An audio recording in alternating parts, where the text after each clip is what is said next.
This little fella is a red-capped plover.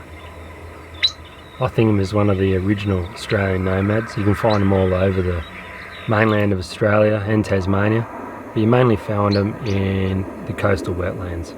You can't miss the adults. They have an obvious rusty red cap.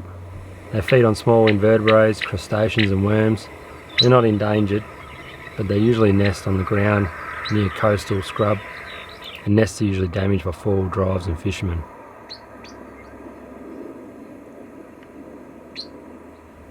So if you see one of these little fellas around in your favourite fishing spot, there's usually a nest close by.